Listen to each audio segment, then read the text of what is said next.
Welcome back to city news. ఎటువంటి number ప్లేట్లు లేకుండా ట్రాక్టర్లను నడిపితే ట్రాక్టర్ను సీజ్ చేయడంతో పాటు జరిమానాలు విధించడం జరుగుతుందని ఆర్టీఓ రాఘవరావు హెచ్చరించారు. ముఖ్యంగా ఉచిత ఇసుక ఇచ్చిన నేపథ్యంలో ఎటువంటి నెంబర్ ప్లేట్లు లేకుండా ఇసుకను తరలిస్తున్నారని, అటువంటి వాటిని సీజ్ చేయడం జరుగుతుందని ఆయన తెలిపారు. ప్రతి ట్రక్కుకు ఎట్టి పరిస్థితుల్లో నెంబర్ ఉండాల్సిందేనని, నెంబర్ లేకుండా ట్రాక్టర్ నడపవద్దని ఆయన సూచించారు. అదేవిధంగా పెళ్లిళ్లకు ట్రాక్టర్ ద్వారా మనుషులను తరలిస్తున్నారని, అది చట్టరీత్యా నేరమని, గూడ్స్ వాహనాలలో ప్యాసింజర్లను తరలించరాదని ఆర్టీఓ రాఘవరావు వెల్లడించారు. అలాగే ట్రాక్టర్స్ ముఖ్యంగా ఇప్పుడు ఫ్రీ ఇసుక వచ్చినాక చాలా ట్రాక్టర్స్ నెంబర్ ప్లేట్లు లేకుండా తిరుగుతున్నాయి.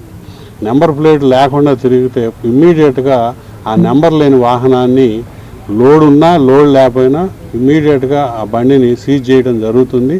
సీజ్ చేసినాక ఆ బండి కాగితాలు కానీ మాకు చూపిస్తేనే బండి వదలటం జరుగుతుంది. ఒకవేళ మేము బండి సీజ్ చేసినాక ఆ బండి చుట్టూ తిరిగి దాని నెంబర్ ఏదైనా ఐడెంటిఫై చేస్తే ఛాయిస్ నెంబర్ కానీ ఛాయిస్ నెంబర్ మీద ఆ బండి నెంబర్ రాబట్టవచ్చు. ఒకవేళ అది 4 ఏళ్ళు 5 ఏళ్ళు ట్యాక్స్ పెండింగ్ అయితే ఆ ట్యాక్స్ కూడా మొత్తం వసూలు చేయడం జరుగుతుంది. కాబట్టి ఎట్టి పరిస్థితుల్లో ప్రతి ట్రక్కు ప్రతి ట్రైలర్కి ఎట్టి పరిస్థితుల్లో నెంబర్ ఉండాల్సిందే. నెంబర్ లేకుండా తిరగకూడదని మేము ముఖ్యంగా విజ్ఞప్తి చేస్తున్నాం ట్రాక్టర్ ట్రైలర్స్ వాళ్ళకి. అలాగే ఎంజీవి అంటే ఐషర్ వ్యాన్లు, బడా దోస్తులు, వీళ్ళకి ఏంటంటే వీళ్ళు ట్రాక్టర్ ట్రైలర్స్ వాళ్ళు జనాలు ఎక్కించు తిరుగుతున్నారు. పెళ్ళిళ్ళకి లేకపోతే ఫంక్షన్లకి మనకి గూడ్స్ బళ్ళలో జనాలు ఎక్కించి తిరుగుతున్నారు. అవి కూడా ఎట్టి పరిస్థితుల్లో గూడ్స్ బళ్ళలో ఎట్టి పరిస్థితుల్లో ప్యాసింజర్ని ఎక్కించుకోకూడదు. ఎక్కించుకుంటే ఫైను మనిషికి 200 గాడి ఫైన్ వేయడం జరుగుతుంది. పర్మిట్ వైలేషన్ కింద 10,000 రూపాయలు ఫైన్ వేయించడం జరుగుతుంది. అలాగే ఆ బండిని జప్తు చేయడం జరుగుతుంది, సీజ్ చేయడం జరుగుతుంది. ట్రాఫిక్ నిబంధనలు పాటించని ఆటో డ్రైవర్లపై జరిమానాలు విధించడంతో పాటు కేసులు నమోదు చేయడం జరుగుతుందని 3 టౌన్ సీఐ రమేష్ బాబు హెచ్చరించారు. పట్టణం మార్కెట్ సెంటర్ వద్ద ఏ విధంగా ఫ్లైఓవర్ వద్ద రాకపోకలకు ఇబ్బంది కలిగే విధంగా ఆటోలను నిలుపుతున్నారని, అదేవిధంగా ఆటోలను రోడ్డు వెంపటే ఆపి మద్యం సేవిస్తున్నారని, ఇటువంటి వారిపై చట్టపరమైన చర్యలు తీసుకుంటామని ఆయన హెచ్చరించారు. ట్రాఫిక్ నిబంధనలు పాటించి పోలీస్ వారికి సహకరించాలని, అదేవిధంగా ప్రజలకు ఇబ్బంది లేకుండా ఉండాలని సిఐ రమేష్ బాబు తెలిపారు. ఇక్కడ ఆటోలు పెడతా ఉన్నారు. ఈ ఆటోలు పెట్టేవాళ్ళు ఒక క్రమ పద్ధతిలో కానీ పెట్టుకొని నిర్వహించుకుంటే బాగుంటుంది. అలా కాకుండా ఆటోలు ఇర్రెగ్యులర్ పెట్టి వీళ్ళే రాకపోకలకి అంతరాయం కలిగిస్తా అడ్డం పెట్టడం, అలానే కొంచెం అల్లరి చిల్లరి పిల్లలు గ్యాదర్ కావడం, సాయంత్రం పూట ఈ పక్కనే వైన్ షాపులు ఉన్నాయి, ఆ వైన్ షాప్ తీసుకొచ్చుకొని ఇవి పక్కనే ఆటోలు కూర్చొని తాగడం చేస్తూ ఉన్నారు. దాని మీద ఆల్రెడీ 1-2 సార్లు వార్న్ చేశాము. కొంతమందిని కౌన్సిలింగ్ కూడా ఇచ్చాను. కాబట్టి దయచేసి అవి మీరు ఫాలో కావాలి. ఫాలో కాకపోతే ఎట్టి బస్సులో ఇబ్బందులు పడతారు. నెక్స్ట్ నుండి కేసులు కడతాము. అనవసరంగా దానివల్ల మీకు ఫైను భారీ మొత్తంలో వేస్తారు. ఒక ఆటో వ్యక్తి సాయంత్రానికి ఒక 500 రూపాయలు సంపాదిస్తాడు. దాంట్లో 300 రూపాయలు ఆయిల్కి పోద్ది, 200 మాత్రం మిగులుతుంది. ఒక 100 రూపాయలు ఇంట్లో పెడతాడు, ఒక 100 రూపాయలు ముందేగేస్తున్నాడు. దానివల్ల ఆరోగ్యం చెడిపోద్ది, ఉపయోగం ఉండదు. అదే భార్య పిల్లలకి పండ్లు గిన్నెలు తీసుకెళ్ళి పెడితే ఉపయోగం. అలా కాకుండా ఏడొచ్చి తాగేసి అల్లరి చిల్లర పనులు చేయడం, ట్రాఫిక్ అంతరాయం కలుగు చేస్తే ఎట్టి బస్సులో ఇబ్బందులు కలుగు చేస్తారు. వెహికల్స్ అన్నీ పట్టుకెళ్తాము. ఇప్పుడు కొత్తగా ఇంతకుముందు లాగా ఇప్పుడు యాప్స్ వచ్చేసినాయి. మేము ఫైన్ వేయడానికి అనుకూలంగా ప్రతి ఒక్కరికి, ప్రతి ఎస్హెచ్ఓకి, ట్రాఫిక్ వాళ్ళకి అందరికి కూడా యాప్లు వచ్చేసినాయి. వాటిలో ఫైన్ వేస్తాము. ఒకసారి ఫైన్ వేసింది మళ్ళీ కట్టలేదు అనుకోండి, ఫస్ట్ది రెండుది కలిపి ఫైన్ కట్టిన తర్వాతే వదులుతాం. కాబట్టి అనవసరంగా ఫైన్ వేసుకొని మీరు సంపాదించుకునే 500 రూపాయలు 300 రూపాయలు లేకపోతే మీకు ఏదైతే లైసెన్సు ఇన్సూరెన్స్ లేదో వేస్తాం. కాబట్టి ఆ అమౌంట్ అనవసరంగా మీ కష్టం కాస్త నిరుపయోగం అయిపోతుంది. దయచేసి సహకరించండి.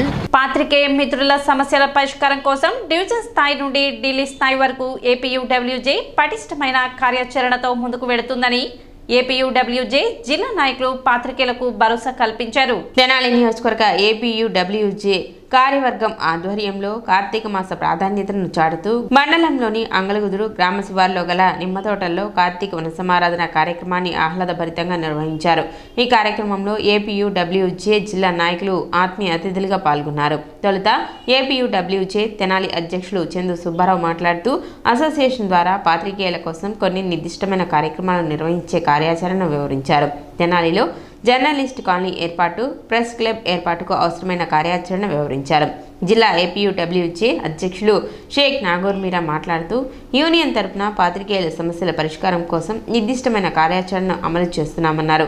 సమస్యల పరిష్కారం కోసం యూనియన్ తీసుకునే నిర్ణయాలను సంఘ సభ్యులు ప్రోత్సహించాల్సిన అవసరాన్ని వివరించారు.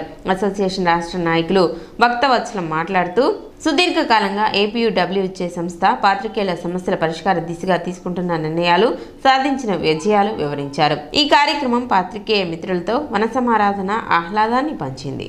మన తెనాలి నియోజకవర్గ ఏపీడబ్ల్యూజే సభ్యులందరూ కూడా నా యొక్క ప్రత్యేక ధన్యవాదాలు. గుంటూరు నుంచి వచ్చేటువంటి మన మిత్రుడు శ్రీధర్ గారికి కూడా ప్రత్యేక ధన్యవాదాలు.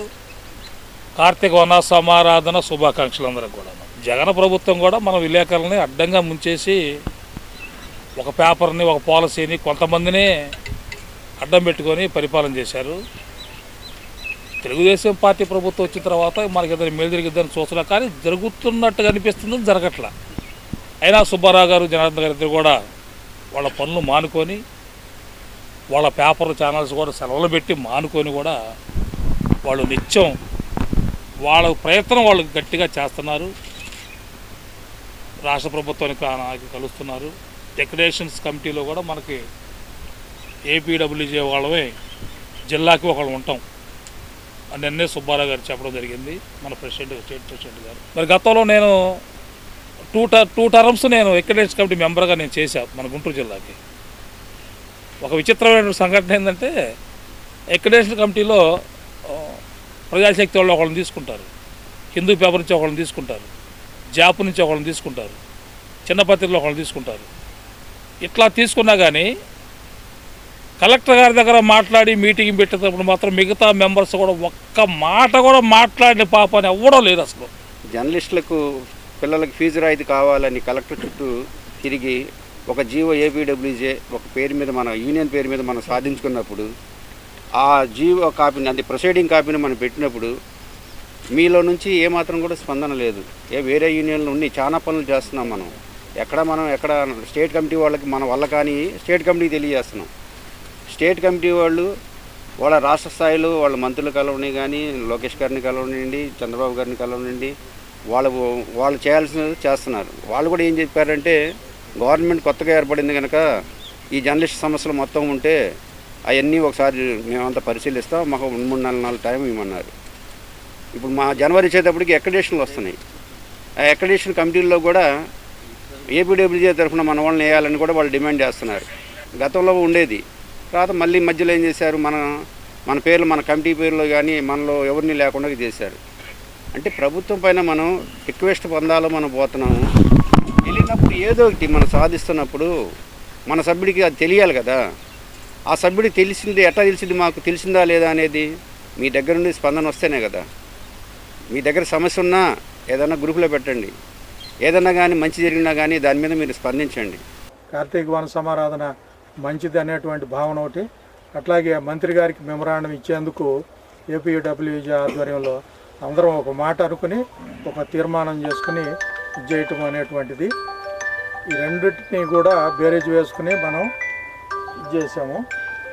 అట్లాగే జిల్లా అధ్యక్షులు వారు, భక్తవత్సలం గారు, వీళ్ళందరూ వచ్చారు. వీళ్ళు మాట్లాడే ముందు మన వాళ్ళు ఎవరైనా ఈ అంశాల గురించి, వేరే ఇంకేదన్నా సమస్యల గురించి మేము మాట్లాడతాం, చెబుతామంటే వెల్కమ్ మిత్రులారా, మాట్లాడండి. తెనాలి జగడుగుంటపాలెం వద్ద కాలువలో యువకుడి మృతదేహం లభ్యమైంది. పట్టణంలోని 16వ వార్డు ముత్యంశెట్టిపాలెంకు చెందిన తాడిపత్రి శ్రీనివాస్ అనిల్ గా గుర్తించారు. ఆదివారం స్నేహితులతో కలిసి పార్టీకి వెళ్లిన అనిల్ తిరిగి ఇంటికి వెళుతూ ప్రమాదవశాత్తు కాలువలో జారిపడి మృతి చెంది ఉంటాడని పోలీసులు భావిస్తున్నట్లు సమాచారం. ఆదివారం నుండి అనిల్ కనిపించకపోవడంతో కుటుంబ సభ్యులు పోలీసులకు ఫిర్యాదు చేయగా సోమవారం ఉదయం కాలువలో మృతదేహాన్ని స్థానికులు గుర్తించారు. మృతుడికి భార్య శ్రీలక్ష్మి, 5 ఏళ్ల బాబు, 7 ఏడాది వయసున్న పాప ఉన్నారు.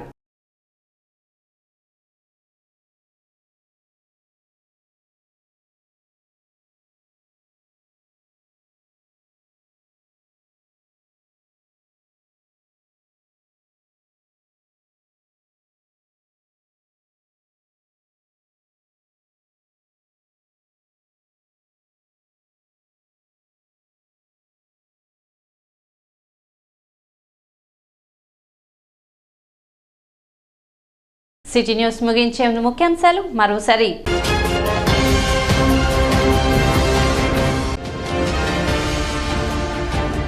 తెనాలి రవాణా శాఖ ఆధ్వర్యంలో రహదారి భద్రతా వారోత్సవాలపై వాహనదారులకు అవగాహన సదస్సు.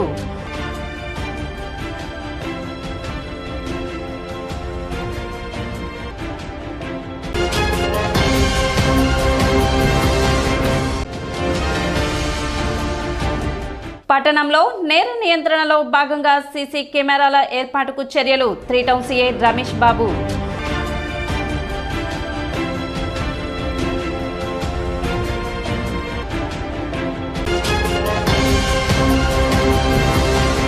సిటీ న్యూస్ ఇంతటితో సమాప్తం. నమస్కారం.